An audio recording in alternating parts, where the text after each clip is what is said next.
My best friend of 11 years stopped returning my calls the week I got diagnosed. I didn't realize until later that she'd been waiting her whole life for a reason to leave. We met freshman year of college, the kind of friendship that happens fast and feels permanent. Shared an apartment for 3 years after graduation, stood in each other's weddings, called every Sunday without fail. When my marriage ended, Maya was the first person I told. When her father died, I drove 4 hours in a snowstorm to sit beside her at the funeral. That's the kind of friendship it was. Past tense. Now, the diagnosis was breast cancer, stage 2, caught early enough that the prognosis was genuinely good. I wasn't calling people in tears. I was calling people with a plan. Surgery scheduled, treatment mapped out, doctors cautiously optimistic. I told Maya on a Thursday evening. She said all the right things. She said she was there for whatever I needed. She said she loved me. She texted twice after that. Both times I responded. Then silence. I told myself she was processing. Some people need time when bad news lands close to home. Her mother had died of cancer when Maya was in her 20s. I knew this. I held that knowledge gently. I gave her room. 2 weeks passed. I sent a short text. Nothing demanding. Just thinking of you. The reply came 6 hours later. So sorry. Been slammed at work. Talk soon. We did not talk soon. My surgery was on a Wednesday in October. My sister flew in. My neighbor drove me home. My coworkers sent flowers. Maya sent a DoorDash gift card and a voice memo that was 40 seconds long,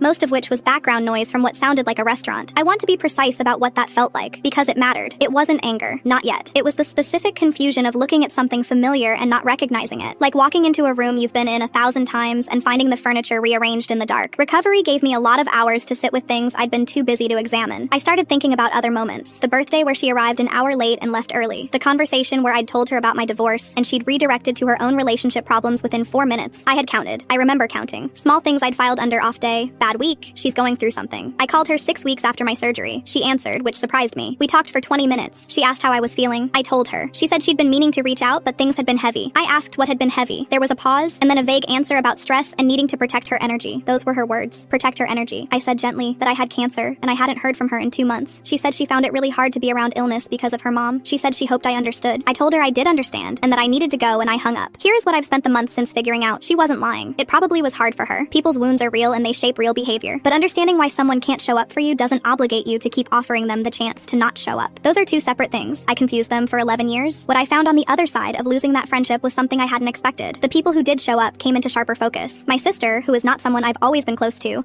sat with me through 4 chemotherapy sessions and never once made it about herself. A woman from my book club, someone I would have called an acquaintance 6 months ago, started dropping off dinner every other Tuesday without asking or announcing it. She just came. I think about what it means to know someone. I thought I knew Maya. I knew her history, her preferences, her humor. What I didn't know, what you can't know until the moment arrives, is what a person does when staying is hard. Some people are only built for the easy seasons. That's not a moral failing, but it is information. I have 7 more weeks of treatment. I feel okay most days. I keep my Tuesdays free.